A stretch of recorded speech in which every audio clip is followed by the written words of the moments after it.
asalaamaaleykum mbokku internetu IJAD TV asalaamaaleykum waa Sénégal mbégte lañ amati ak bànneex daal di jàkkaarloog yéen comme niñ koy defee tous les samedis à partir de 20h seen émission le soir de l'actualité Abdou face au majeur ñu ngi leen di santaat bu baax leen gërëm ci tànneef bi ak ci topp bi di sant ak gërëm ki nga xam ne moom lañ koy séqal chaque samedi muy Major Kandji di ko ñaanal rek gudd fan ak wér gu yaram ak xel wu sell vraiment ba xam-xam bi nga xam ne mu ngi koy jox Sénégal yi yàlla gën ko kattanal yokk ay fanam ba ñu mën di ko wéyal ci darajay Seydina Mohamed ba tax na amati nañ bànneex jàkkaarloog yéen fas yéene def nag le tour de l'actualité comme ni ñu koy defee tous les samedis Major ñu ngi lay nuyu te di la ziar. ñu ngi lay fay kii saax donc di kontaan ñëwaat parce que j'ai vu que actuellement même nous on a une question d'engagement moral vis-à-vis des auditeurs. Oui, tout à fait. Donc il te dit Major Diop semaine bii lu war a mat une quarantaine de personnes dañ lay interpellé en ville.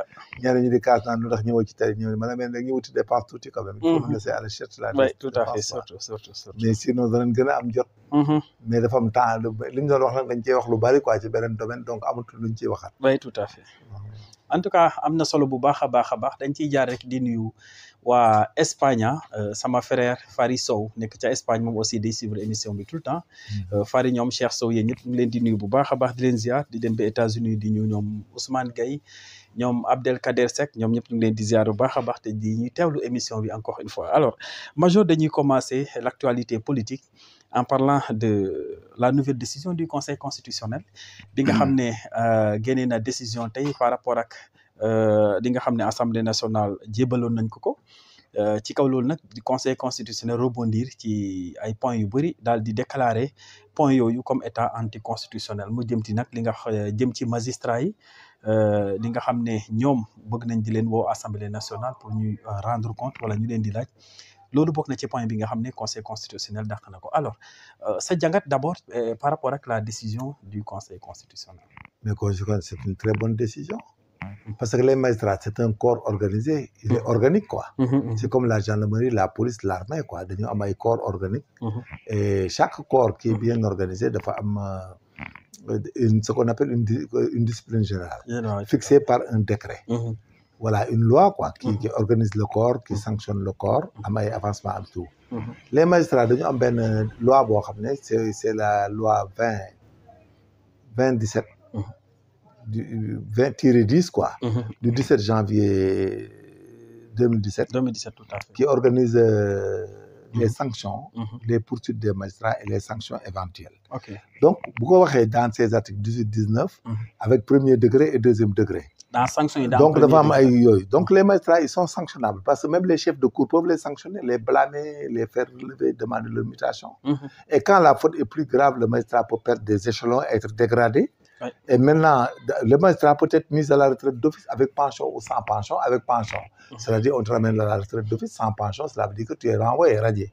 Okay. On appelle la radiation. Donc, tout est prévu. Les magistrats sont punissables.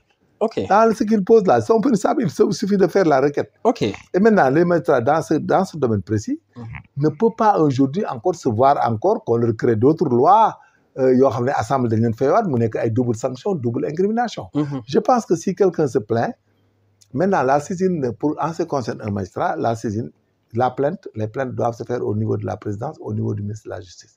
Parce que maintenant, le ligage ne s'autosaisit plus. Okay. Auparavant, le ligage s'autosaisissait. Maintenant, le ligage ne s'autosaisit plus. Donc, il faut que le président de la République donne l'ordre de poursuite. C'est comme ce qu'on appelle l'ordre de poursuite l'ordre d'informer dans les armées. Dans les infractions militaires. Donc, il y a le ministre de la Justice et le président de la République qui doivent transmettre les documents pour les griefs, on les enquête. Et là-bas, si le ligage est saisi maintenant, c'est comme un essai, quoi, un soit transmis que le ligage reçoit parce que le ligage ne s'autosaisit plus. Donc, voilà, tout est prévu. Donc, maintenant, le cumul de poursuite n'est pas du droit. Il faut que la loi remplace et abroge et remplace la loi précédente. Et efface carrément tout ce qui est texte de discipline et de répression des magistrats qui sont fauteurs. Et là, on peut créer une nouvelle loi maintenant qui organise la poursuite des avocats, l'interpellation des avocats, les blancs. Parce que eux, dans leur projet de décret, là, ils devaient arriver à ordonner l'arrestation d'un magistrat. Hein. Okay. C'est là où ils voulaient aller. Ah oui, ils voulaient aller jusqu'à l'arrestation d'un magistrat, c'est pas possible. Ah bon? Il appartient à... L'homme philosophie. Oui, ils étaient... Parce que si dès que dans l'incroyable interprété, il fallait le prendre et de faire des poursuites et jusqu'à l'arrestation. Donc le magistrat, s'il fait une faute, dans l'exercice de ces fonctions, ce n'est pas la même chose. Parce qu'il y a des infractions subjectivement, par exemple, le magistrat et objectivement magistrat. Quand le magistrat fait une infraction subjectivement magistrat, mais loulou, c'est le droit commun. Ça, c'est dans l'exercice de leur fonction. C'est leur fonction, c'est du droit commun, parce que c'est du droit commun. Parce que le magistrat qui vole ou qui détourne et autres, mais on peut aller jusqu'à le mettre devant ces faits accomplis. Et au pénal, là, Oui, maintenant, ce qui est objectivement magistral, c'est quand tu uses un abus de pouvoir ou un abus d'autorité, tu fais des manquements graves, mais aussi on ouvre l'enquête, les faits sont avérés, mais on te sanctionne. Maintenant, la sanction de magistrat, on peut le dégrader, le muter, les échelons, et puis il y a des sanctions de deuxième degré, la radiation avec pension, c'est-à-dire la mise à la retraite avec pension et sans pension. Maintenant, c'est ça. Maintenant, créer une loi nouvelle sans abroger toutes ces formes de loi, ça sera un cumul. Et le principe de cumul de loi sévère au Sénégal n'est pas permis. C'est une droit commun. Ah bon? Oui, nous ne pouvons pas poursuivre 2 fois. Ok. Du coup, pénalement, quoi. Pénalement, oui, tout à fait. Nous avons une procédure pénale, donc il faut que tout le monde respecte le principe. Maintenant, eux, ils ont des textes. La loi 2017-10 du 17 janvier 2017 sanctionne les magistrats. Ok, donc mais bien sûr, ça suffit. Ils ont été en besoin. Mais ils demandent que cette loi soit activée. Ce qu'il doit changer, c'est-à-dire que le ligage peut s'autosaisir. Autosaisissement de ligage et la plainte recevable par ligage et d'enquêter. Et que jusqu'à conclure et déférer ces décisions au niveau du ministre de la Justice qui prend les décisions, qui applique les sanctions prévues et relevées par ligage. Et que aussi, que s'il s'agit pas d'une arrestation, qu'il demande son arrestation. Parce que maintenant, la seule lacune en ce qui concerne les magistrats, c'est le ligage qui n'arrive plus à s'autosaisir et qui ne peut pas être saisi directement, sauf que le président leur transmet la plainte ou bien le ministre de la Justice. C'est ça la lacune qu'il faut enlever, mais le reste, il faut que les gens apprennent à les poursuivre et c'est tout. La loi 2017-10 du 17 janvier 2017 poursuit les magistrats. Si vous téléchargez, vous regardez tout ce qui est prévu là-bas, et puis si vous êtes victime d'un abus d'autorité, d'un abus de pouvoir, mais vous portez plainte. Et là, on demande aux autorités quand même d'ouvrir les informations et d'ordonner les poursuites, quoi. Et après, on verra la suite. Mais ce qui est évident, ce qu'ils veulent, c'est rapidement de pouvoir sanctionner des magistrats. Bon, je ne sais pas pourquoi et autres, mais quand même, il y a un processus. Il faut abroger et remplacer la loi organique qui organise leurs sanctions. C'est ça qu'il faut faire d'abord. Voilà, mais je pense que le dispositif, le contenu de la loi 2017-10 du 17 janvier 2017 est suffisant. Pour les sanctionner, maintenant la seule lacune, c'est de permettre à l'égard de s'autosaisir et d'être saisi directement, outre que les plaintes soient transmises par le président de la République ou par le ministre de la Justice. Mais sinon, c'est la seule lacune, c'est ça. Et que là, les gens sauront que si tu as des lacunes, vous le faites. Parce que nous sommes dans un état de droit, quoi, et nul n'est au-dessus de la loi. C'est pas parce que tu es gendarme, tu es OPJ ou tu es maintenant que tu as l'honneur. Ça c'est vrai. C'est terminé, c'est tout simplement ce que nous cherchons. Et puis vous sanctionnez les gens là, comme ça, l'orthodoxie va revenir. Comme j'ai l'habitude de le dire. Mon procédure pénale de l'honneur. Nous qui avons enquêté, tu as un tribunal, tu as enquêté pour les mêmes choses. Classement sans suite, tu leur accorde. Prescription, l'action publique, tu ne respectes pas. Tu transiges, tu poursuis. C'est du manumili. C'est pour cela que les gens cherchent à les atteindre, quoi. Mais quand même, il y a la loi 2017-10 du 17 janvier 2017 qui prévoit les poursuites des magistrats et leurs sanctions. Si vous téléchargez dans le net, vous pouvez voir ça. Ok, machallah. Alors, par rapport toujours à cette demande-là que les députés ont fait, alors, vous faites est-ce que vous entrez sur la séparation des pouvoirs? Non, c'est-à-dire, vous savez, les députés... Si les députés ont la possibilité de... Non, les députés ont le droit d'appeler quelconque, mais il n'a pas été prévu que les députés appellent un magistrat. Parce que le magistrat, il est dans une administration qui est le ministre de la Justice. Ils ne peuvent interpeller que le ministre de la Justice. Le seul interlocuteur en ce qui concerne la législation, l'Assemblée nationale, c'est le ministre de la Justice. Il ne peut pas appeler le directeur des grâces, des affaires judiciaires. Non, il ne peut pas. Ok. Et ça, c'est le principe. C'est anticonstitutionnel, ce n'est pas possible. Gendarmerie, tu ne peux pas appeler à l'Assemblée nationale, par exemple, un commandant de compagnie, un commandant de légion. Tu appelles peut-être éventuellement le ministre de la Justice. Le ministre de la Justice. Ok, machallah. C'est anticonstitutionnel. Ok, c'est des précisions yu am solo parce que nous bari dañu réeré mbir côté bobu, ñu bari aussi fougue pour que. Ouais, mais ça va arriver un jour quand même. Il faut prendre toutes vos dispositions. kan moo war a jël non les magistrats bopp magistrats lan moo war a tax ñu jël da ngay jël sa disposition rek c'est-à-dire def lu légal dem sa yoon ñu wàcc ñibbi. ok mais bu ñu deful légal mën nañ. mais dañ lay poursuivre après les choses vont fuser tout azimut après dañ lay traduire un jour dàq la. nga perte. oui tout à fait am na ñu fi daan dàq mais ça va venir. ok parce que souvent day am ñu dul. coow li daa bëri léegi ça va venir.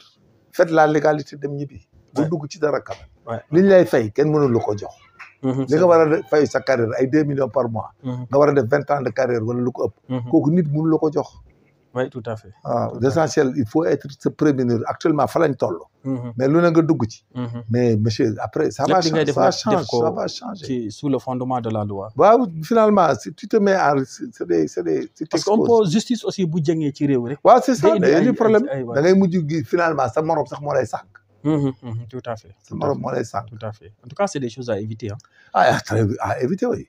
c'est des choses à éviter. c'est des conflits ça pose des problèmes. ça pose beaucoup de problèmes. alors ñu jàll ci beneen point ñu gis ne fan yi ki nga xam ne benn site boo xam ne dafa nekkoon ci internet bi tuddee woon ko Kocc Barma yoo xam ne da doon publier ay vidéo intime nit ñi temps yi nag police daane nañ ki nga xam ne moom site boobu ñu ngi ci enquête ak ay procédure ñu gis ne ay Sénégalais yu bëri nee nañ même ay kilifa seeni vidéo ñu ngi foofu ainsi de suite alors d'abord la police la cybercriminalité ou la police scientifique je ne sais pas en tout cas les forces de défense et de sécurité daa mel ni seen matuwaay côté informatique xarañ nañ ci actuellement. ñu bees ñi quoi ñooñu aidé les jeunes là qui sont venus avec la cybercriminalité.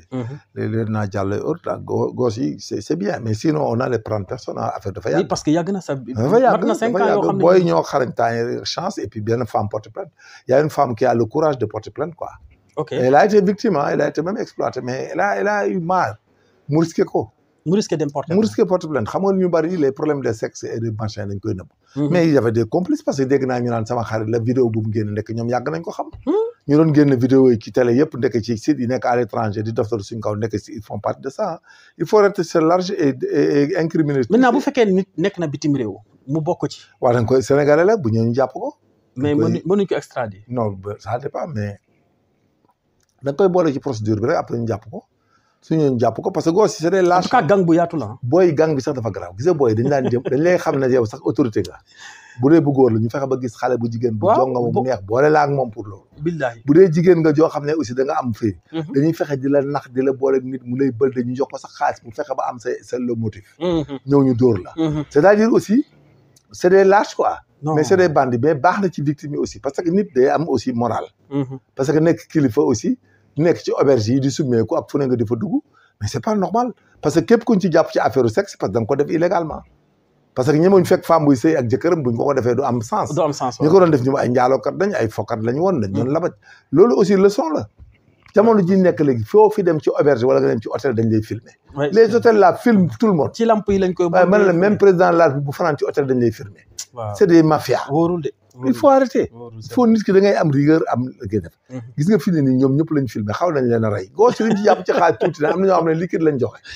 am nañ joxe ay liquide joxe ay terrain joxe ay kër ay oto waaw ñëpp lañu day gën a garaaw gos yëpp était dans cette mafia là gos yi wax ci télé bi naan sama copain la dama naan ko génne ñoom ñëpp ils étaient là-dedans waaye c'était là-dedans y avait des agents yoo xam ne loolu seen métier da ngay jël benn major Kandji toilette ko jëndal ko Jaguar mu dem di fexe ba dugg benn femme bu am valeur am ay lu muy bañ ñu di fexe ba nax ko boo ñëwee fekk gars yi orienté lépp bu ñu paree dagg lépp génn say taati neen ak say yu kenn xam gis nga mës naa jàpp benn waaye il s'appelait xaw ma benn boy boo xam ne yaa ji était saoudien son père était diplomate guinéen mais nee naa la film yiy daw porno yiy daw Amérique du Sud boori Amérique du Sud yooyu tous beaucoup de films africains la ay sénégalaises ak ay guinéennes ay béninoises togolaises maa ko jàpp ma laaj ko mu ne ma jaay ñu ko fi yëpp ñu ngi koy jaay Amérique du Sud soo demee suñ ñu noir ñi fay nekk porno yëpp suñ sénégalais mais xamuñu ko ku la dajeeg yow wax ak yow jigéen loolu dafa xewi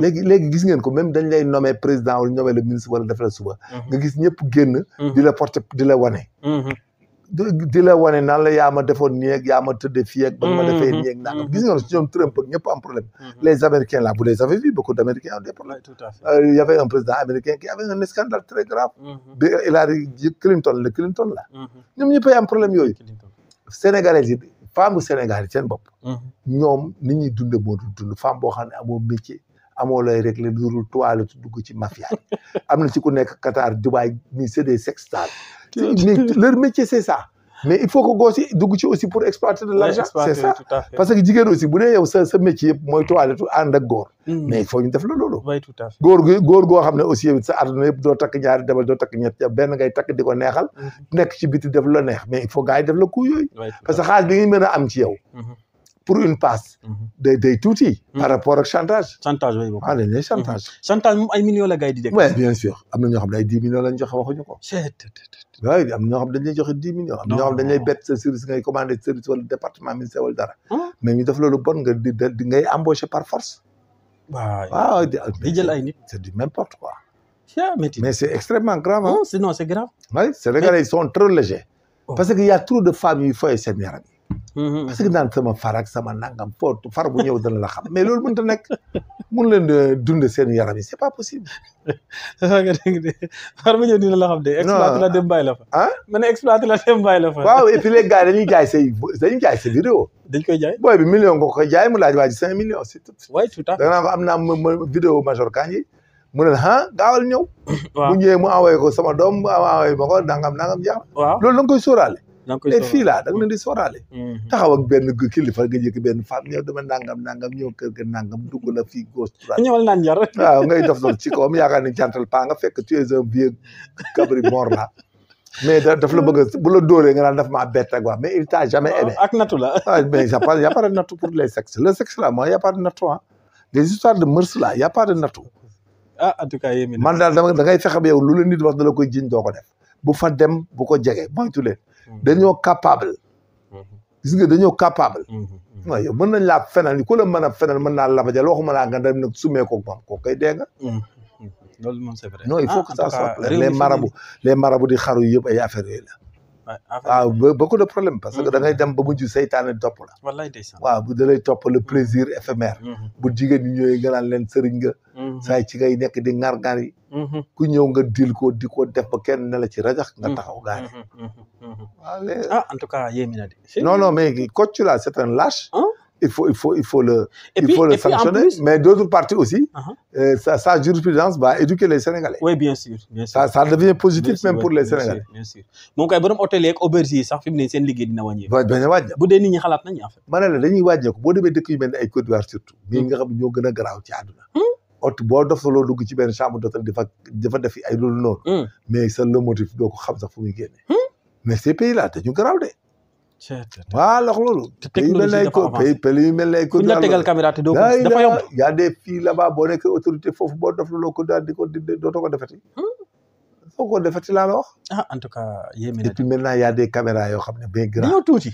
pièce monnaie la ñuy dugal ci chambre bi nga nekk appareil bi nekk ci biti. wallahi pièce su monnaie. wallahi wax nga dëgg. espionnage. wallahi da lay jël day jël rayon ambiant bi.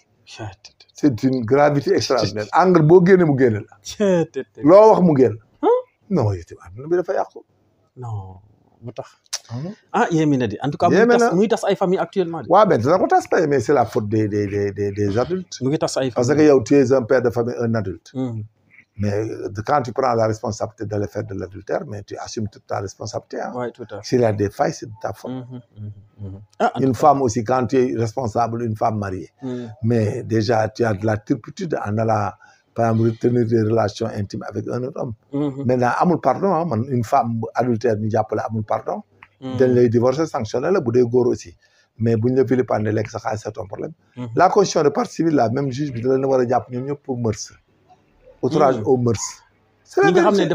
waaw yow ñu fi parce que boo ñëwee mën a da nga doon adultère mais c'est de l'outrage aux mœurs parce que yaa dem exposé sa bopp fu ñëwee photo ñoom ñëpp ngay jàpp ñëf ci kaso bi wala ngay jàpp coach jàpp ñu photo ñëpp en tout cas yéeme na de c'est coach yëngal na réew non baax na il faut les sanctions et puis le gars il est en tout cas police yàgg na ci dund non yàgg na ci yaa ngi gos boo si nekk booy gos damay bañ a tudd tur mais yàgg nga dégg mu naan damay génn seul le motif.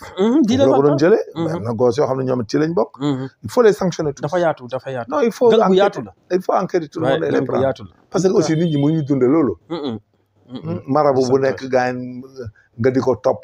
di ko yónnee jigéen naan demal ba marabu gis la boo demee per Ndiaye ko di ko yónnee xaalis mu toilette noonu la ñuy def le soir mu dem ci marabu wala dem ci ministre bi dem ci nangam. léegi sax gaa ngi ciy commencé muus quoi les nouvelles générations d'autorités là. ñu ngi koy commencé comprendre ba dañuy moytu. waay dëgg la ñu ngi moytu luñ mën quoi booy bees yi. booy bees yi moom ñu ngi koy moytu. autorités yu bees yi ñu ngi. waaw ñoom xam nañ ko quoi xam nañ c'est un peu dangereux ñu ngi moytu. parce que jigéen moom il faut mettre ça à côté. quand vous voulez être une bonne autorité dans un état. il faut éviter les femmes.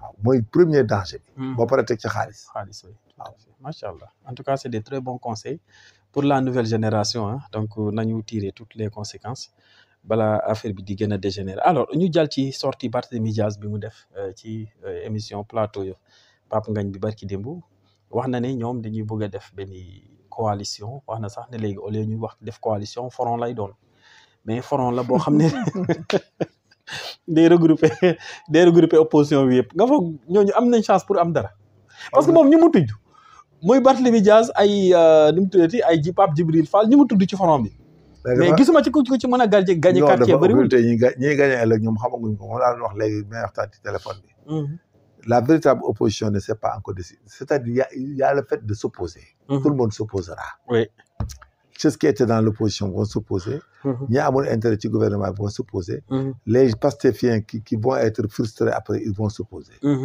ñëpp ñooy opposé wu ñooy mujj opposé wu quoi cela veut dire que donc ça c'est opposition pour s'opposer mais opposition boobu moom day renforcer nag la véritable opposition bu mu fekk non le véritable candidat pour l'alternance ok loolu c'est important ok dafay am nag parce que changement Sénégal ñoom ils ne choisissent pas ils changent dañ lay changer Sénégal ëllëg ku mën a voter ak gars yi dañuy voter keneen bu ñu la voté lu yow da ngay nekk deuxième tour wala doo am sax deuxième tour ok gars yi seddoo say affaire Barthélémy peut aller mais il faut une stratégie très affinée très organisée mais Barth aussi politiquement waaw mais xam nga les Sénégalais peuvent changer et changer fi ne nii le risque mooy de réussir si on ne réussit pas mais c'est terminé ah ça il faut réussir en 2029 waaw non il faut réussir mais 2029 gars yi pour ñu récupérer parti kii réew mi ci loxo yoo non du question récupérer mais boo réussir doo mën a gagner ñoom bu ñu réussir non doo mën a gagner il faut gars yi Sénégal dañuy tentewaat leneen bu la kenn nax tourner page bi dañ koy tourner doo ci génn xam nga crise yi Sénégalais yi ñoom ils ne vivent que d'espoir et c'est ça le danger ñoom yaakaaru digge bi ñu leen diggewul koo ci wax naan gisaguma sama bopp ak ci projet bi laa bokk yooyu lañ lay wax te loolu c'est pas un état da ngay voter nit après nga bàyyi ko mu gouverner développement social développement moo tax chaque fois je le dis que votre erreur c'est de ne pas aller s'arrimer derrière Diomaye il fallait même changer le nom tuddee ko alliance Diomaye président bi waaw 2050 xam nga boo leen di wax duñ la déglu mais danañ toog guddi goo xam ne Diomaye président bi ñu changé Diomaye Pastef ci boppam Pastef ak Diomaye il l'appelle alliance vision 2050 def politique bu bees ci loolu génnee Pastef dindi Pastef dindi Diomaye bi gisoo ni muy tojee nii waxoon naa la je t'ai dit ça il y a pas 15 jours loolu moom yàgg nga di ko nu ma ne duñ dem négocier dara bañ wala ñu koy xam ne li wax dëgg la ça sera trop tard tant que ils sont dans Pastef ils vont perdre la moitié ou les 2/3 après avant 2029 lan mooy waral loolu waaye parce que Sénégalais yi ni ñu ko gisee la dañ yaakaar nañ leen a promettre teranga ak tekki angle boobu mooy danger bi il y a trop de conflits avec cette histoire là maintenant le conflit n'est plus avec l'opposition le conflit est interne et sera interne ils vont viser tous les gens qui am ndombo tànk tous ceux qui ont des ndombo tànk dans le régime actuel là sont exposés ah bon dans l'avenir ils sont exposés kay maa la ko wax parce que y aura des gens qui vont pas accepter ñoom d'être en rade duñu am poste duñu am xaalis duñu am lekk duñu am la et là c'est pas ça la politique dégg naa jawrin sama copain jawrin nee na projet bi kat waaye def nañ dara jàpp sàcc yi te bu sa sàcc xam nga da ngay dégg ne y a des choses c'est mitigé quoi donc voilà jawrin théorie yi muy génne c'est des théories tellement graves gars yi ngi retaan mais jawrin olof la de jawrin li mu waxee si déggu baax dégg ko lan la wax mu ne jawrin daf ne on l'a pris le projet moo doon jàppal ñu sàcc yi donc xam nga déjà kooku moom il est nee na du sàcc mos a sàcc nañu jàppal sàcc yi loolu tax ñu indi ko mooy projet bi. waaw xam nga kooku. loolu la leen Sonko jaay. waaw léegi li muy wax moom ak ñeneen li muy wax du benn. projet bee ñi dañ ko teg projet de développement nangu alal ju bari def ay investissement nit ñi am lu ñuy lekk Sénégalais yi séddoo alal ji. ku nekk nit ñi gis seen bopp waaw. mais c'est pas possible. fii amul lu ñu fiy séddoo. amul lu ñuy jàpp ci nit. nous sommes dans un pays normal.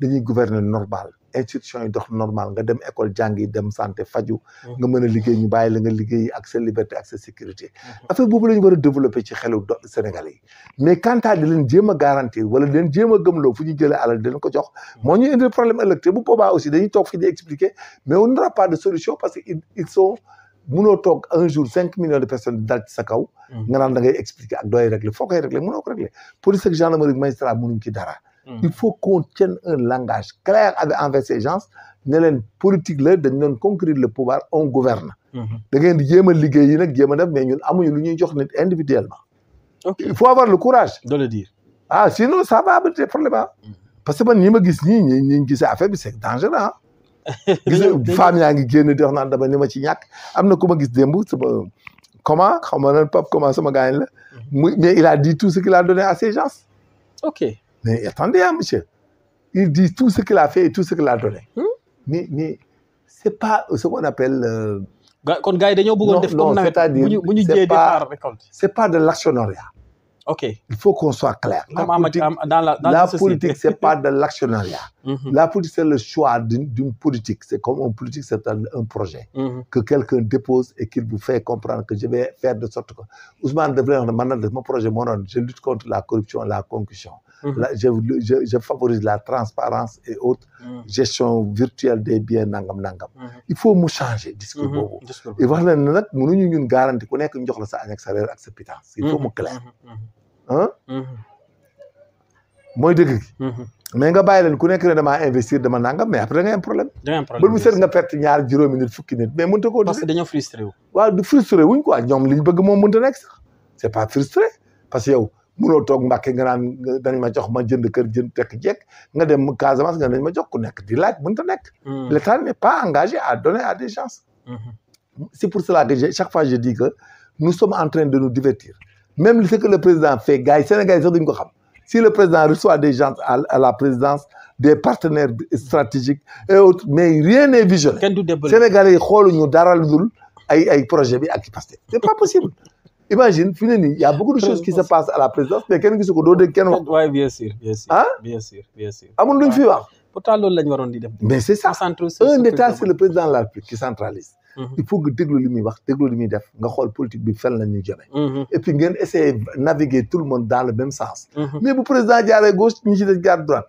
mais des partenaires politiques ñoo xam ne yéen a bokk parti mais le président bi ngeen xam ne yéen a ko indi au pouvoir mais da ngeen war a déglu li muy wax ngeen di vulgariser ses idées et puis di ko di xam loo ñuy débattre waaw di ci débattre au moins mu nekk un débat et un projet de société mais yow tout le monde attend c'est-à-dire quand vous êtes là vous ne suivez plus Diomaye vous ne suivez pas ses projets vous suivez rien maintenant vous attendez à ce que Diomaye soit remplacé mais c'est une carte on est perdu ça veut dire on a perdu du temps pour rien on a perdu du temps mais on a perdu du temps pour rien mais c'est ça la vérité alors que lui il déroule normal au lieu ñu favoriser sa démarche l'encadrer et valoriser ce qu'il fait mais déjà les gens disent que amul autorité doxaanul ku nekk daal di jéem a roccee ko taxaw mais dans le cas d'espèce ça va nous créer des problèmes et nous serons tous victimes et ça nous nous en sortirons pas celui qui pense que si le président échoue tu vas t'en sortir mais tu te trompes non boo échoué ñëpp a échoué loolu moom c'est la vérité il faut qu'on soit très sérieux voilà diaboliser le président Macky Sall def nañ ko fi pensant que ça mais malheureusement ça recommence ça recommence parce que doo déggati dara lu Diomaye di def lu fi nit ñi taxaw wax ko il monte les gens dans la brousse boo demee ci àll bi y a des gens qui montent les populations ñu commencé di rebelle wu tey dégg naa sax njaga ñaaw ñuy rebelle wu ci ay affaire concassement yoo xam ne baax na ci dëkk bi il fallait respecter ce qu'on appelle la responsabilité sociétale faire l'environnement ba xam ne ça pollue pas ça tue pas ça fait pas la responsabilité sociétale c'est quoi les borom champs là tu les demandes annuellement parce que les champs de culture là ont des rentes annuelles tool yi nga impacté mais nga leen je vous donne temps par année et je vous prends des jeunes et je paye à la commune chaque année mais amatul problème il y a pas de problème mais un pays doit s'industrialiser mais léegi loolu laal ñu song non c'est vrai ndengaleer ñu song la mbaam dégg naa jox nañ te ay affaire pour sucre bi ñun on importe des milliards de sucre mais suñu joxee waa ji sucre mun produire ko à l'intérieur ñu am ci différence de 200 francs par kilo 300 mais c'est très bon. Mais un pays nga taxaw fu ñu laal tool sama toolu maam sama toolu nangam ñu monter leen. soo ba tey ñu ngi ci internet bi di casse. mais il faut ñu industrialiser pays bi il faut qu'on utilise la terre. bu ñu fa gisoon pétrole wala gaz dañ koy dindi. gis nañ fa basalte mais dañ koy dindi quand même. maintenant nag daf ñoom am nañ ci droit ñu dédommager leen. ba pare on respecte ce qu'on appelle la responsabilité sociétale. que nit ñi seen doom yi liggéey ci ak yooyu. mais il faut pas qu'on aille à travers des décisions étatiques. par simple gratuité. Gratuitement quoi, on s'oppose violemment contre tout ce que l'État fait et autres. Je l'avais dit et voilà le résultat. Ça continue encore. Hein? En tout cas, un projet bu état def nga xeex. contre ko mais ça passe pas. Non, ça ne passe pas. On s'industrialise quand même. mënuñ ñëw di defar ay usines ba pare ngeen naan du fi nekk suñ toolu papa yooyu mënta nekk. Donc je les exhorte à négocier avec ces gens. Que le maire et le préfet et les gouverneurs de là-bas aillent prendre les choses en compte. Que les borom tool yi ñu leen di jox loo xam ne ak jël ci seen doom yi ci société bi. mais ça va les compenser ce qu'ils gagnent annuellement. Et on essaie de transférer les gens dans d'autres horizons pour qu'ils cultivent la terre. Mais de trouver un compromis et puis de faire une approche de résolution du conflit. Du conflit, oui, tout à fait. Voilà, c'est ce qu'on appelle le CAPLA, quoi. Le CAPLA. Ah, en tout cas, yéeme na demee yàlla na ci yàlla def jàmm. mais yor les autorités compétentes taxaw ci loolu parce que Ndiaga ñaaw tey nag su tàng na de. waaw dégg naa taay gendarme yaa ngi dégg naa ay 80 gendarme dafa ñaaw sax. c'est pas joli. métti na trop c'est finalement day mel ni. c'est de la dictature alors que ce n'est pas ça c'est des gens montés. Le projet a été mal monté. mun leen ñëw di gas di def te defu leen cahier de charge. def ay responsabilités sociétales. RSE bi da nga koy def. mais dafa am yoo xam ne dañ koy def avant. doo ñëw ay tool rek maire bi daal di délibéré encaissé dem yoonam. bàyyi fi borom tool yi loolu du dëgg. déedéet. loolu la c'est parce que c'est de l'incompétence. c'est de l'insouciance. lépp dañ ko waroon jël en compte. bu fekkoon li nga wax ni chaque année ñu pare pour dédommager borom tool yi. chaque année nga war a am. voilà ci dividende yi ñuy béy. ñoom li ñuy exploité ci tool bi. tool impacté yi. léegi da ngay def ne waa ji di tool bi. il a impacté le champ on a évalué. que les gens là avec ils gagnent 600 000 1 million sur le champ. mais la société aussi annuellement mu jox leen la moitié. ba pare jëlal leen ay nit. borom tool bi nag mu jëlal la benn ba ñaari nit. ñooñu bu ñu amee 100 000 chacune ces personnes. muy 200 000 mais boo defee 12 mois ça fait 1 million 200 par personne. 2 millions 200 mais finalement tu compenses la famille. même bu ñu béyul am dara. oui bien sûr bien sûr. noonu la demee loolooy waxtaan la quoi. mais dafa am ay techniques yu ñuy gérer réew. pour éviter des conflits. mais Sénégal day bopp lay doxee. ku nekk da ngay dóor sa côté def li la neex après indi coow mel ni du yow. boo demee le maire là-bas il ne peut rien expliquer parce que wóor na ma ne signé na kayit ba matt big bi. c'est la vérité. Et après vraiment il laisse les populations en besogne. L'investisseur en besogne et l'État aussi sera obligé de gérer un conflit boo xam ne.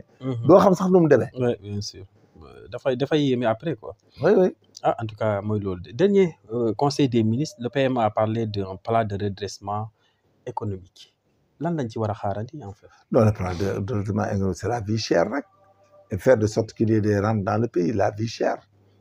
Voilà, la vie chère, quoi, l'amélioration des conditions de vie, quoi, des accessibilités à la santé, en tout cas, c'est un point que les gens aient du travail, il faut qu'ils aillent vers là, que les traitements salariales aussi soient adaptés à la conjoncture, bon, que les jeunes aussi accèdent au travail par les voies de concours et autres, voilà, et puis que l'exploitation des ressources minières, là, fasse l'objet d'une gestion transparente, tout à fait. Et autres. Et je pense que dans ce pays-là, je pense que d'après le discours, je pense qu'il n'y a que les Matar Cissé là qui comprendre comment développer un pays et comment gérer quoi. Matar Cissé dans le net, il a rectifié tous ces gens qui ont beaucoup écrit ici dans le temps et dans l'espace. Et là, voilà un financier qui peut gérer un budget, des plans de finances et autres sur le plan économique. Mais bref, il n'est pas politique. Et si les politiques pensent que c'est eux qui doivent gouverner et doivent faire tout, mais ils vont se tromper. Mais je pense que les compétences de Matar Cissé doivent être interprétées dans des domaines plus élevés et plus pointus, surtout en matière économique. Parce qu'il y a des compétences. Non, d'accord, quoi, c'est clair. Et puis ça protège le pouvoir, quoi. Quelqu'un qui n'est pas politique, qui vous gère l'économie, qui n'a pas de passé, qui n'a pas été là-bas, et qui a un bon sens dans le raisonnement de la gestion des affaires économiques du pays. Bon, il te fait ça, il te le fait bien, et puis il met en place le plan stratégique de développement. Ce que Ousmane veut là, c'est des Matar Cissé. S'il n'a pas des gens comme pareil là, il va pérégriner, il va marcher le pas. Il va marquer le pas. Ok. Ok. Ah, mais il faut qu'il appelle des sommités. Des sommités, oui. Des gens qui sont capables de développer. En tout cas, c'est une très bonne stratégie pour que nous puissions redresser notre économie. Ouais, parce qu'on est dans l'obligation. Ok. Dans les temps où nous sommes là, il n'y a plus d'attente. Ku la ko wax da lay nax. Ouais. xaar moom mënatul am. mënatul nekk. lay nax de parce que fi mu ne nii gaal bi daa. ba nawet bi fin négal ba nawet bi jeex. et puis nawet bi li ma jaaxal mooy am na dëkk yoo xam ne jusqu'à présent nawet bi doxagul seen côté. waaw du mën a dox. parce que changement climatique là. Comme le disait l'autre, l'anticyclone des Açores et de Sainte-Hélène là qui opère le balancement nord-sud influe sur les pluies quoi. Ok. Ce qu'on appelle qui boréal et autres. Donc finalement tu vois qu'à Dakar sur le littoral il y a le balancement des qui. Donc il y a un système de refroidissement. Ok. boo xam ne day am des fois nga gis léegi dëkk yi nga xam ne dañuy am influence ci wetu géej gi océan Atlantique bi. ndox mi day raar day gën a raar. ok gisoo Dakar ni muy tawee sporadiquement lay taw te c'est des vents. Si les anticyclones font leur balancement nord-sud. ils nous envoient ils chassent. l'eau quoi mu daw rek tuuru. day tuuru rek nga gis mu taw fii. taw Liberté 6. taw Wakaam. gis mu taw ko ci géej gi. dëgg la c'est vrai léegi loolu yëpp da nga koy préparer mooy changement climatique yi c'est les effets du changement climatique. donc la région sud. moo tax bu ñu dawee bu ndox yi dawee ba région sud day taw lu bari boori Casamance Guinée Bissau Guinée Conakry. foofu moom day taw. waaw day taw. day taw lu bari Gambie. parce que ñun dañuy upp lépp jox leen ko. mu daw wax ñun day daw ci géej gi ñun ñu day daw ci géej bu daw ci géej gi fa la koy upp lépp tuural leen ko. ok ay vers Kolda ak yooyu. Sénégal loolu la day ndox bi day tëb Sénégal léegi. moo tax nga gis day taw bu commencé taw Kaolack. taw ay boori région sud bi day taw. région sud da ngay jëlaale ba Kolda. Kolda oui. Oui, même une partie de Tamba. Ouais, c'est ça. Ok en tout cas mais état est-ce que gisoo aussi war na jël ay matuwaay construire ay forage ci àll bi. Si. nit ñi mën a béy noor béy nawet. Non si il faut le faire. Ça c'est une. Non il y a des océans souterrains qu'il faut aller voir. Ouais. On les appelle des puits ordinaires. ok dafa am artésien ordinaire. ok ordinaire mooy les fleuves qui passent en bas da nga koy fekki. oui tout à fait di ko jël. da ko jëlee nag moom ngay irriguer ci àll bi di ko tuur fépp gars yi di béy noor. gars yi béy nawet voilà. waaw gerte gi dañ koy béy tout le temps ak dugub ji. waaw dugub ji bu pare rek nga béyaat. nga béyaat. yow doo toppatoo taw bi dugub ji boo béyee ba góob rek. waaw nga dindi. nga dindi béyaat leneen. et tu mets des zones en enchère ce qu'on appelle des champs en enchère. En enchère oui tout à fait. Non bu ñu fa démolir. il faut qu'on arrive à ça. Il faut puiser des puits. S'il le faut irriguer l'eau depuis des zones, il y a des zones dans le Kayar, même à Dakar ici, il y a des puits. Hein. Oui, il y en a. Il y a des zones, face de 5 mètres. Mono gas 5 mètres, il faut la nappe phréatique là, tu aspires ça. Oui, tout à fait. Même si à Fatick, il y a des zones. 2 mètres, il y a de l'eau. 2 mètres, il y a de l'eau. Ouais, il faut qu'on arrive à ça. Ah, il faut qu'on arrive à ça, sinon. Parce que la culture la rente là, de culture là n'est pas suffisante. Non. Il faut au moins nous payer 2 à 3 fois. Voilà, très bien, par année. Voilà. Da ngay bay juin, juillet, août, septembre. Octobre, novembre, décembre, janvier, février, mars. nga defaat. Avril, mai, juin, juillet nga taw bu fekk la fa nga dem. Waaw. Ah non mais day am ay zone nag mais là-bas il faut créer des compagnies ça l'État ne peut pas irriguer tout le pays. Maintenant il faut aller dans le Djolof. vers boo génnee Touba jëm Daara. Linguère. àll bi dafa rëy te amul dara ba Matam. oui bien sûr là-bas nag tu fort da ngay forer ay forage yoo xam ne bala nga irriguer ko depuis longtemps mu ñëw. et là-bas tu crées des compagnies d'agriculture. oui tout à fait. Tu vas créer des sociétés qu'on appelle la Sodeva à l'époque. La Soneval. Soneval. Soneval. waaw comme Soneval société boo xam ne day am ay encadré dans la matière agricole. bokkul ak comme la Sonacos. waaw non Sonacos c'est pour la consommation des produits oléagineux. oui. Société de commercialisation des produits de je ne sais pas oléagineux du Sénégal. Maintenant tu crées des sociétés d'agriculture. ku nekk nga orienté ko ñii dañuy dem ci gerte gi ñii dem ci dugub bi. ñii dem ci mboq bi ci basi ñii dem ci canne à sucre ñii dem ci ceeb bi. ñii canne à sucre bi aussi nga yokk fële mais Sénégal da koy def du revolving. Tu prends des gens ils cultivent bu ñu cultive yooyu da nga koy def dans des caisses de précaution et de stabilisation des prix. Dans des comptoirs qui les vendent. À des gros porteurs des grands commerçants qui l'achètent. Voilà. Et qui les reconditionnent selon leur label. mu jeex. Ah buñ jëmul foofu. waaw il faut qu'on arrive à des fi mu ne nii dootoo bàyyi béykat yi kese ñu béy. Il faut des sociétés. L'État là, même la DER là, devait créer des sociétés de ça. Oui, bien sûr. Vous devez commencer l'élevage aussi, il faut aller à l'élevage.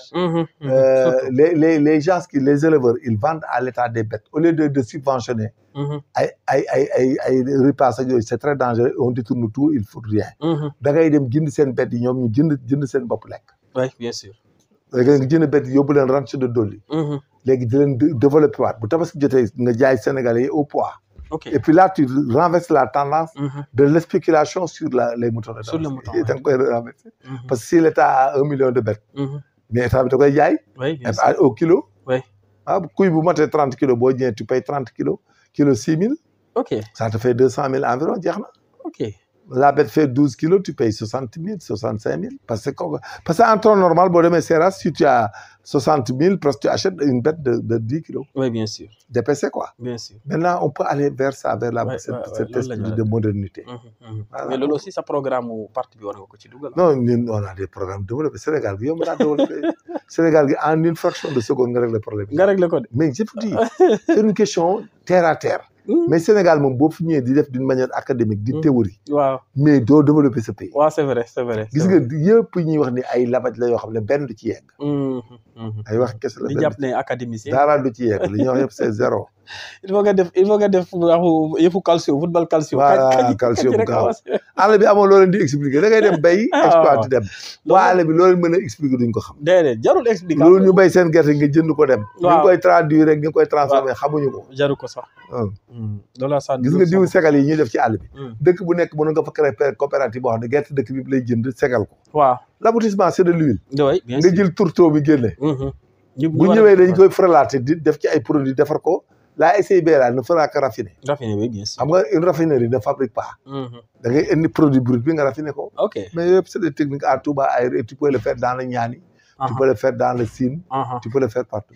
ok macha allah en tout cas nekk na lu am solo alors ñu gis ne li nga xam ne moom mooy procès Moustapha Diakhaté ak Bassirou Fofana dañ koy renvoyer. waaw greffier ñoo grève. ñoo grève bi. il faut que quelqu'un passe à l'audience enregistrer le jugement. et après délivrer le jugement quoi c'est y a la grève. la grève mais yaakaar nga ne kii nu mu tuddati mandat de dépôt bi mën na après bu ñu leen atee mën nañ leen libérer. moi je pense qu'ils vont sortir avec sursis quelle que soit l'incrimination. c'est pas des faits c'est des faits bénignes quoi c'est pas grave.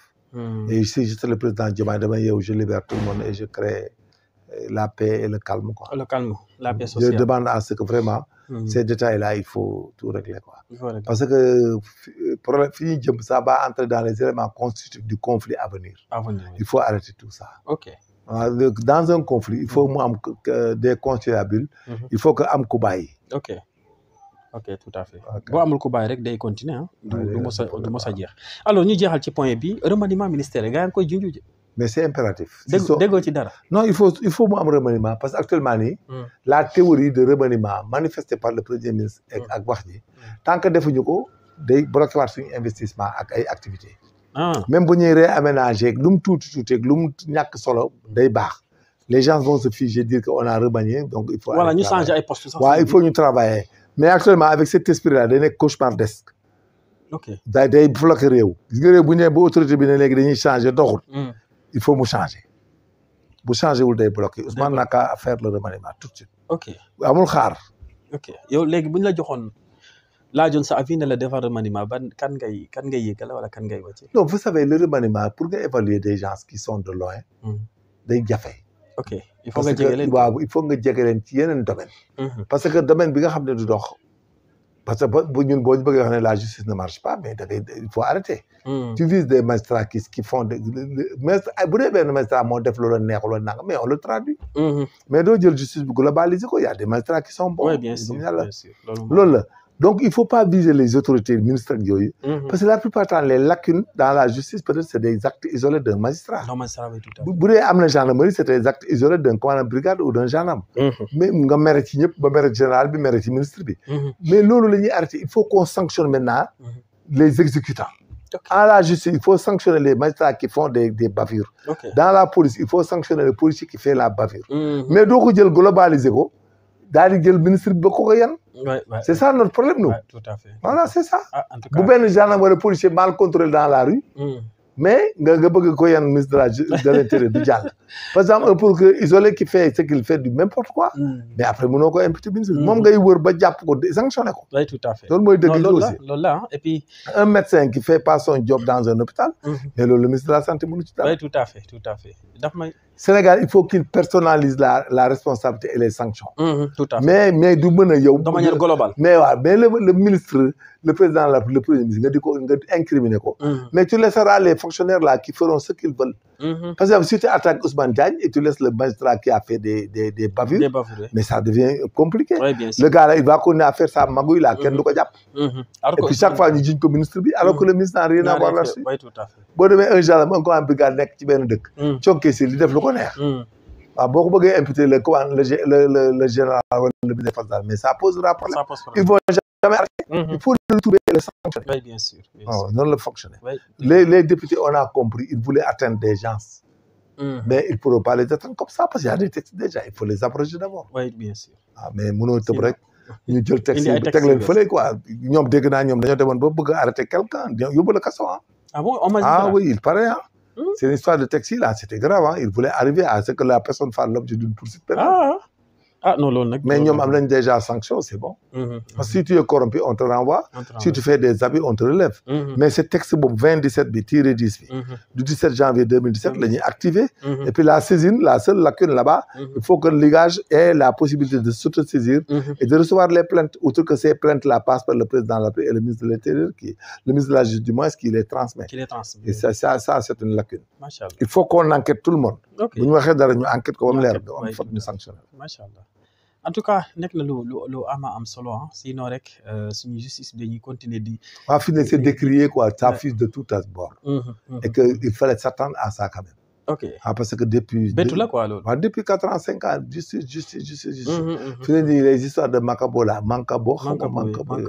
mais ça va amener encore des détails. parce que tout le monde parle. oui. Des incriminés il y a des gens qui incriminent à raison à tort. à tort oui.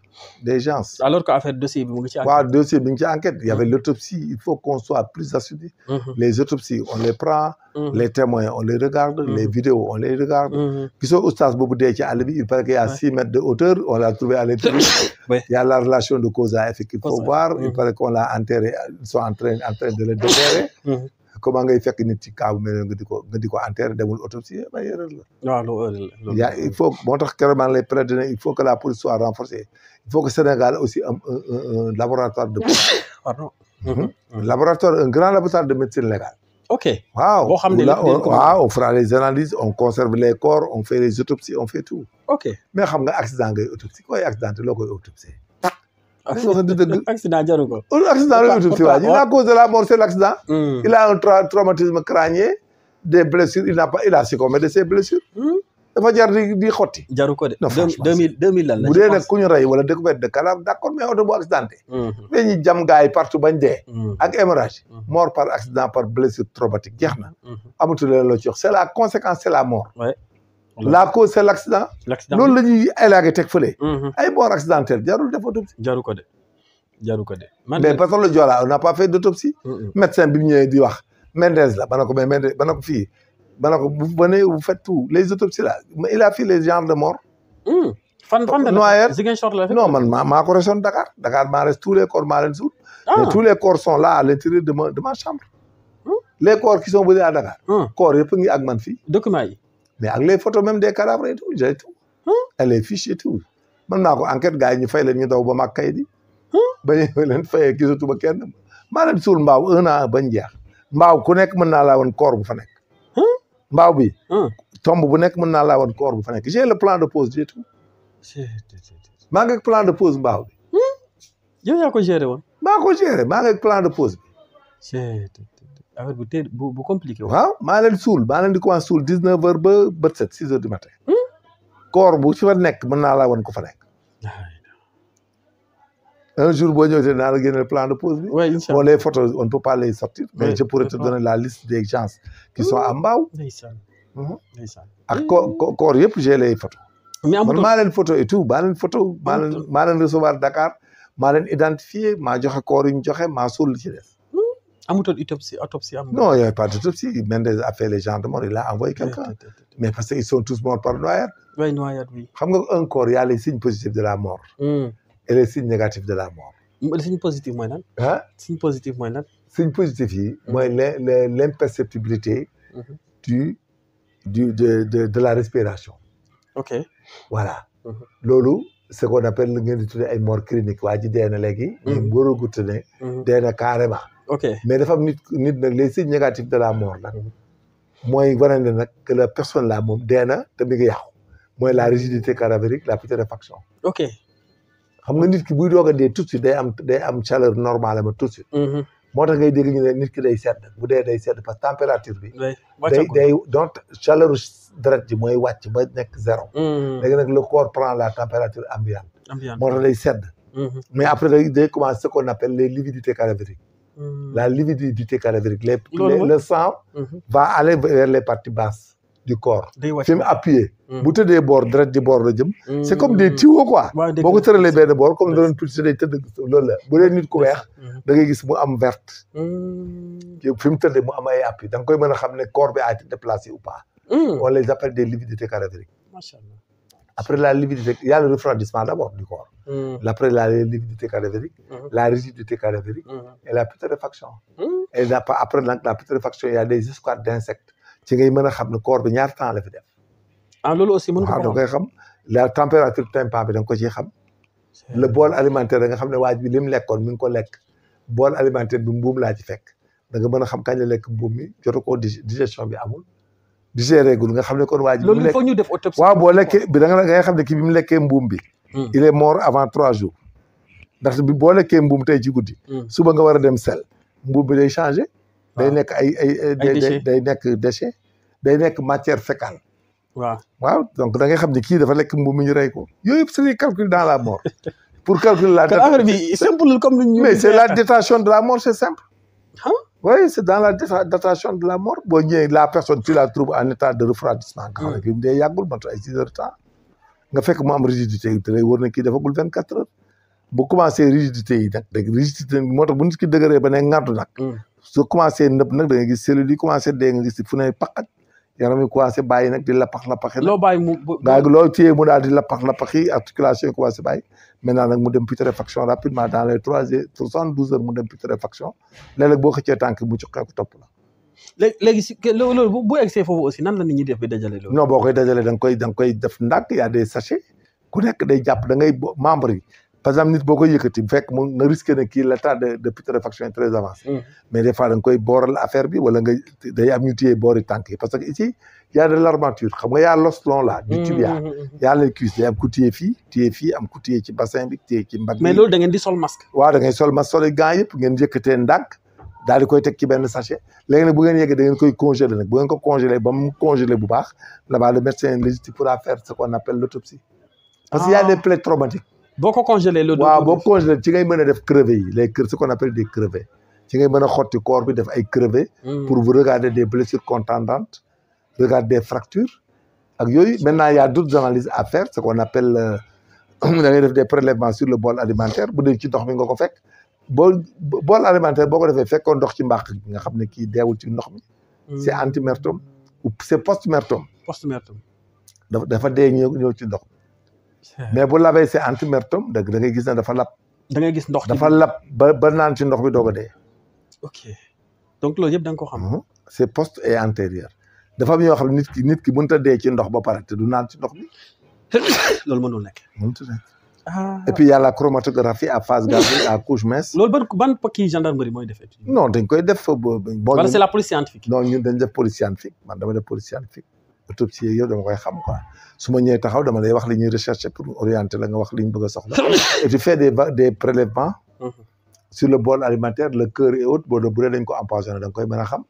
bol alimentaire ci ngay mën a xam ne aussi dafa lekk lu bon. maintenant tu peux trouver aussi des pathologies yoo xam ne ñoo ko rey fi nga ko fekk mu dee mën nga trouver pathologie médecin yi mën nañ xam ne il est mort par cardiaque il était asthmatique dans les vulves là ñoom dañ koy xam. bu dee dañ ko dóor une lésion du bulbe rachidien. da ngay gis le bulbe est affecté wala dafa daanu. dañ ko jam tout ça dañ koy xam. oui tout à fait. voilà maintenant il y a des appareils pour ça quoi. ok maintenant les prélèvements se font il y a un protocole quand tu fais des prélèvements aussi. il faut mettre ça dans des vacuotuneurs EDTA. on les appelle des vacuotuneurs EDTA mooy les tubes yi ñuy def deret. ok on les appelle des vacuotuneurs EDTA ces vacuotuneurs sont imbibés d'acide diaminotétroacétique. c'est ça qui conserve la substance. soo di jaay loolu nag xóot na. waaw c'est ça yëpp ça c'est purement scientifique ah. waaw dañ koy jàng après tu vas aller même ay ADN da ngay dem ci ADN yi. ku ko laaloon waa ji wala bu dee dañ ko violé woon une femme da ngay xotti vagin bi après au fur et à mesure tu fais des prélèvements tu pourras trouver des spermes là-bas et tu pourras aller à l'ADN à la biologie moléculaire quoi on appelle la carte d'identité génétique yooyu dañ ci jàpp ay nit da ngay prélever nga gis ne kii dañ ko violé avant muy dee léegi nag les personnes soupçonnées da ngay jël seen ADN pour comparer ko affronter la carte d'identité génétique il y a aussi les empreintes digitales sur la scène de crime en tout cas xam nga les empreintes digitales aussi ont des formes il y a la partie basale la partie centrale et la partie nucléaire mais avec Galton il y a ce qu'on appelle le décompte de Galton le nombre de crêpes à couper par rapport au delta le delta quoi la fi nekk le centre du delta ak crêpe bi ak centre da ngay xool nombre de delta yi nga nombre de crêpes yi nga coupé boo jëlee crêpes yooyu mu mat nombre boobu boo ko jëlee au nombre de 12 ak le même delta avec des minuties quoi boo jëlee nombre de crêpes du moins compté ko tu comptes des minuties les minuties c'est ce qu'on appelle les arrêts de ligne les bifurcations nga sa baaraam boo xool day am ay bifurcation am ay nga gis lignes yi am fuñ coupé des îlots et tout ça loolu dañ koy calculer bu matee 12 îlots ak nombre de crêpes coupées avec la même forme de delta à la même position c'est la même empreinte kooku du rëccati doo ko bàyyi mu dem waaw da ngay éliminer nag boo ko defee da ngay gis ñoo xam ne bokkuñu minutie bokkuñu famille quoi doigt bi mu teg doigt bi boo xoolee doigt bi nga xam ne kii double la verticille simple la ak double wala double delta wala nangam kii benn delta la yor amul ay yu mel noonu kooku bokkul ci crime bi nga écarté ko da nga koy élaguer on appelle le système d'élimination maintenant nag tu vas aller dans la même famille le nombre de crêpes coupées le nombre de minuties similitude ce qu'on appelle la similitude s'il y a 12 similitudes jëm kaw rek waa ji day daanu ak le même delta ak le nombre de crêpes coupées ok maintenant les ADN nag y a toutes les matières à faire maintenant bu dee les cheveux léegi avec la kératine là xam nga dafa am baawu cheveux karaw bu buddee ko bu ngeen xeexee karaw gu buddee ko day am kératine bi day am benn boule bu nekk suuf bu weex waaw yooyu yëpp da nga ci mën a def da nga ko ci mën a def avec ce qu'on appelle les crachats les matières bu dee waaj dafa la dagg wala mu xoos la bala nga koy rey tout ça am na ñoo xam ne boo leen bëggee rey dañ lay xoos tubaab yi léegi dañ ko xam foo leen bëggee rey dañ lay xoos gàjj la matt la waaw dencaale sa ADN pare nga ci maintenant il y a des fichiers ADN en France comme ce qu'on a les fichiers d'empreinte digitale comme carte d'identité dafa am léegi yëpp lañ ciy dugal fu ñu la jàppee dañuy jëlaale sa ADN ëllëg bu ñu sànnee ci base de données bi rek da koy génne da koy reconnaître automatiquement day xam ne kii c'est la personne qu'on avait arrêté nangam et qui avait déclaré être ça s'appelait Sarr Modou Sarr maintenant même si tu avais donné un faux nom ñoom xam nañ ne yow la on t'avait arrêté si tu dañ lay recherché yi loolu am na Sénégal non des na donc loolu ñun on était à Rony-sous-Bois man j'étais à Rony-sous-Bois Rony-sous-Bois fan la oui en France les choses là mais loolu aussi yow war nga mën di def ay formation kii mën naa ko sama métier la je l'ai fait ba màggat kay mais actuellement war nga continuer non ma jot fay bi mooy problème fay gi mooy problème non fay bi du problème dañ lay fay rek xaalis bu mais fay lu ko mat ah oui on a été à Rony-sous-Bois non mais loolu mënoo ko toogee noonu j'ai été 3 fois en France jàng 3 fois te bi wax nga ma ne dem nga États-Unis aussi tout ça mais jàng bi science policière laa def j'ai fait expertise en investigation criminelle que tu le veuilles ou pas man li ma xam du dañ mukk sama bopp bi tant que deewu ma ba non moo tax c'est clair et précis j'oublie rien moi du ma mës a jàng du ma ko fàtte waaw yow moom man fii pay ngay dégg même droit sax des fois nga dugg non du ma fàtte dara ban sama métier rek moom rek laa liggéey gendarmerie ban jàng rek laa doon def jàng rek daaw ma dem fenn jàng rek voyager jàng dem stage ñëw jàng rek stage bu am ma dem jàngi France les chefs m'amenaient tout le temps en France je connais Fontainebleau comme mais xëy sax xam naa ko j'ai fait même directeur d'enquête j'ai fait technicien en identification criminelle drogue yi ngay gis j'ai fait drogue et finance drogue façon boo les grandes investigations waaye ma ne nga xam naa yaa nga daan ay waaye investigation sama spécialité la man investigation laa def j'ai fait système FBI et bien nous les Sénégalais là on apprend plus que les Français et les FBI parce que ñoom dañuy spécialisé wu ñun dañuy def drogue def police technique et scientifique def investigation def procédure écrite dañuy bind def yëpp ñun dañuy def yëpp moo tax am nañ ci ay quelques gosses yoo xam ne ñoo leen formé si poulain lañ mais monsieur amul fii lu ñu mënut ñun on est des directeurs d'enquête et puis on est expert en investigation criminelle on est plus gradé que les OPJ que tu vois affaire OPJ xam nañu mooy leen top niveau Sénégal moo tax amul man loo ma mën a wax ci procédure te xaw ma ko lu ma la ci wax noonu la moo tax boo ma ko defee dama koy xam loo def dama koy xam c'est clair dëgg la loolu moom c'est vrai voilà donc loolu dañ koy jàng. fii y a rien de compliqué. mais nag faaw ñu def benn émission la scène criminelle lañ koy. waaw mais peut-être dañuy dem benn jour demander à la SR de nous prêter le matériel. non loolu la kay. on va parler de gel des lieux. La contribution de la population. Non, quand nous dem semaine prochaine nañ dem. Non, dañuy xaar ñu régler protocole bi. Ah, régler ko. On fera ça avec la section de recherche pour montrer à la population le gel des lieux. Il faut pas contaminer les scènes de crime. Sénégal dañoo dañ ko bu fekkee nit dee fenn wala dee ci kër wala dara ku nekk di yooxu dugg laal. Après ils mettent tous leur ADN et leurs empreintes digitales. Si la police arrive, elle ne pourra rien faire. Elle ne pourra, oui, bien sûr. Non, loolu moom faaw ñu commencer démarche yi semaine prochaine. Ah, c'est ça. Comme ça ñu mën a dem. Mais il y a de quoi un jour nag faire de véritable scène de crime. Ouais, non, scène de crime. Les gosses là vont porter les tenues PTS. Oui. Donc, on a expliqué l'utilité, le rôle de la population. Quoi. Oui, bien sûr. Ce que la population doit faire pour permettre aux gens de voir. Parce que nous avons des valises avec des poudres magnétiques et des plaquettes de transfert et des rubans adhésifs pour prélever les empreintes digitales. Okay. Nous avons des vaccineurs déjà au camp. Okay. Il y en a dans les valises. Nous faut faire le moulage des pieds. Moulage, il y a tank, empreinte de paille. Bon, il y a empreinte de paille. On a tout le matériel là-bas. nga xam boo tegee da ngay xam ne kii. waaw dañ koy pulvériser avec de l'eau savonneuse boo ñëwee dañ koy pulvériser avec de l'eau savonneuse après nga coffrer ko mu wër ko. Après nga def ci armature. daal ci sotti sa lait de plâtre. eau savonneuse bi boo ko sottee rek day wow bu woowee day fixer empreinte bi. léegi nag nga def coffre nga coffrer ko di nga wërale ko coffre bi quoi. coffrer ko léegi nag ci boo paree da nga ciy def ce qu'on appelle da nga ciy def tuuti lait de plâtre mais avec méthodologie. Mais après nga defaat ci. Armature mooy ay comme ni ñuy coffrer bâtiment. Oui, bien sûr. boo ko amul sax mën nga jël ay balai. boo ko defee ba pare nag. continue nag léegi nag après final def ci lait de plâtre bi après nag finalement nga teg ci plâtre bi bàyyi ko mu wow le lendemain. soo woowee kooku da ngay am le film de l'empreinte digitale. empreinte day feeñ carrément ci plâtre bi. transfert de film la rek. nga jëlee ko fi yóbbu ko fi. waaw jeex na tàkk léegi nag pneu dañ koy def ci pneu yeeg yëpp. léegi nag pneu bi da ngay gis xam nga le principe de Locard Locard disait que le crime n'est jamais parfait. Mais c'est un principe de Locard dafa am waa joo xam ne dafa def benn crime. mais marque daal bi mu sol dafa amoon benn écrou. bu benn pont bu duggoon ci suufu tànk bi. te gisu ko. ci daal bi gisu ko bi mu demee nag bu ñu reyee waa ji mu jog ci deret yeeg yooyu deret ji wow kulu bi feeñ. pointure bi ak pied droit bi ak kulu bi fi mu nekk. mu dem raxas daal bi mu def ci attention. gars yi di vérifier ñi am daal ci dëkk bi ba si bosam ak club bi mu ci xam ne moom la dindi ko moo tax Locard dit que le crime n'est jamais parfait soit le gars il laisse des indices ou bien il part avec des indices. Oui. Mais Locard a dit ça, c'est comme ça. Voilà, donc tout ce qu'ils font, les FBI, ce qu'on appelle les filatures, les livraisons surveillées, les écoutes téléphoniques, les observations, les surveillances, tout ça c'est un métier là.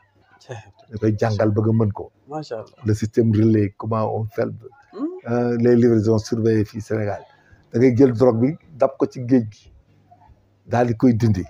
ci biir géej gi waaw da ngay dindi drogue bi ba pare pour bañ mu rëcc léegi nga topp waa ji ba mu jël ko day jël ay conteneur vide nga def ci bois wala dara parce que des fois mën na am waa ji rëcc.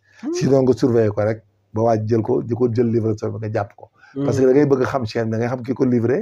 xam ki ko conduire bëgg xam ki ko mafia bi yëpp nga daan ko. ak ki koy jël. parce que des fois ma dégg gars yi ni ñu daanee benn gang daf may jàpp. loolu la da ngay très stratégique quoi. drogue da ngay def stratégie da ngay surveiller observer filer ba xam lépp def benn PV de filature et d'observation ba xam tous les acteurs léegi nag boo leen jàppee nag ku nekk da nga koy tegal élément de preuve ne ko tel jour yaa indi drogue bi jaay nga waaji mu livré Alioune Kandji tox ko fii yooyu da nga koy topp comme ça booy dóor nga dóor ñëpp. loolu mooy la lutte. mais maintenant enquête yi bu y a le blanchiment d'argent. bu enquête amee nit ki bañ a wax ne diw ak diw la. na tant pis pour ngeen forcer ko nan la am na. non mënoo ko forcer ay torture yooyu xewi na bu bañee da nga koy incriminer rek mais moo tax ma ne investigation doo ko yàkkamti c'est comme les histoires de terrorisme là da nga koy teelu boo ko yàkkamtee rek mu am doute. da nga koy topp doucement ba xam éléments yëpp. blanchiment d'argent c'est comme ça aussi c'est des systèmes. C'est ce que tu as gagné illicitement que tu remets dans le circuit licite. Dans le circuit licite, oui. Blanchiment d'argent, bu njëkk da nga naan di gagné blanchissement d'argent. boobu El Capone la woon El Capone da ngay dégg trop. El Capone oui dégg dans aux États-Unis. Aux États-Unis. Voilà moom il avait vendu beaucoup de drogue et il avait de l'argent empilé. Finalement xamul lu mu koy def mais après il y a des gens qui sont venus des spécialistes ils s'appellent Meyer Liski et Lucky Luciano. Meyer Liski ak Lucky Luciano ñoom ñoo indi blanchiment d'argent yu garaaw yi. le premier Meyer Liski bi mu njëkkee ñëw def na ko on peut acheter des blanchisseries de signes. C'est-à-dire les Chinois, à Chicago, avec le développement des États-Unis à l'époque, en 1936, avaient beaucoup de seigneuries là où linge les habits là. Oui, tout à fait. On les appelait des blanchisseries. Oui, tout à fait. Jusqu'à présent, ils ont acheté beaucoup de blanchisseries. Au début, ils parlaient de blanchissement d'argent. Mais quand Lucky Luciano est venu, lui, il est plus grave, il est italien. Il lui a dit que ça peut tout faire. Après, il a dit qu'il blanchir avec les spéculations sur les objets d'art. Les loungebacks, c'est des prêts sur soi-même. Les immobiliers, les bâtiments et autres. Bâtiments, oui, tout à fait. Wow. Les placements aussi dans les banques. Le système des fourmis. La pêche, tu peux blanchir le maximum là-dessus. Tout à fait. Tu achètes un bateau de pêche, ben kilo tiof ngay japp ak lébaru ya boy ñene japp na 10 tonnes ci mën dara bon et ainsi de suite motax il y a des paradis fiscaux comme le Bahamas et autres la Côte d'Azur et ailleurs où les gens amènent le blanchiment d'argent les premiers là qui étaient dans les ventes de véhicules là c'est les blanchisseurs qui ont amené l'argent au Sénégal là. Il y en avait beaucoup qui étaient venus avec les véhicules occasion là les venant de France et autres donc le blanchiment d'argent non là c'était Al Capone au début. Hein? Après, il y a Lucky Luciano et Merlusky qui ont développé, qui ont montré que l'argent là, c'est de l'argent comme tout autre argent. Et le blanchiment d'argent, il est économique. Hein? Économiquement, si j'arrive à trouver 5 milliards de dollars aux États-Unis, j'amène ça ici, je vous mets usines et autres. Mais monsieur, ça va marcher. Hein? Oui, ça va marcher. Quelle est la différence? Le professeur Cassé d'économie a dit que le blanchiment d'argent est économique. Donc nous sommes bavards, nous sommes dans les soupçons et tout ça, mais le blanchiment d'argent est économique. Économique, bien sûr. Voilà, donc il y a des pays qui vivent que de ça. Hein. Oui, bien sûr. Mais nous ne blanchissons pas, mais on amène nos gars, nos ressources sénégalais. Ils amènent de l'argent dans les banques qui passent par une banque étrangère et ça vient ici, on les amène. Loolu la arrêter si on veut se développer. Oui, bien sûr. Il faut qu'on arrête ça. Sénégalais bu dugal ci xaalis banque Europe andi ko Sénégal suñu yoon nekku ci. dañ koy surveiller nagam jënd na ko fetal wala drogue. jëndalu ko dara dem na Louga di tabax di dem def leneen suñu yoon nekku ci. Il faut qu'on arrive à ça. mais ñun Sénégalais bu yëngatu nga naan dafa sàcc ak dafa nangam. mais bu yàgg dëkk bi kenn du fi indi dërëm. gars yi xaalis ñu ngi koy yóbbu Côte d'Ivoire ak Gambie. Bien sûr. Voilà. Le blanchiment d'argent, il est économique. Voilà. Il faut maintenant qu'on arrête que le blanchiment d'argent, la poursuite du blanchiment d'argent soit la résultante d'une infraction pénale. Ñu jàpp la ngay trafiquer drogue wala nga def faux billet ba blanchir ci xaalis bu baax. Mais un Sénégalais bu dem bitim réew am 100 millions 200 millions su yoon nekku ci bu ko indee on l'encadre. Ok, machallah. En tout cas, et ça nous permet que les affaires reprennent. Oui, tout à fait. Voilà, le foncier, il faut faire de sorte que le foncier soit aussi connaisse une spéculation légale, quoi, Légal, légitime, oui, pour que les choses marchent. Parce que le Sénégal, Kenya met tout de cœur. Bien sûr, bien sûr. En tout cas, nekk na ay précision yu am solo émission bi nag tiré na sa fin mais nag nañ préparer émission sur la scène criminelle. Oui, un jour on va demander à la section de nous faire une belle scène de crime. Voilà, très bien, Inch'Allah. Il faut que les Sénégalais sachent que ce qu'ils voient à la télé, les Sénégalais peuvent faire ça comme la police peut le faire. Oui, bien sûr. Comme la gendarmerie, quoi. Bien sûr. Alors dinañ ci taxaw ñu dox ko fii lay amee ci ISA TV acca looy tàggatoo. Bon, surtout waa Amérique ñu ngi lay.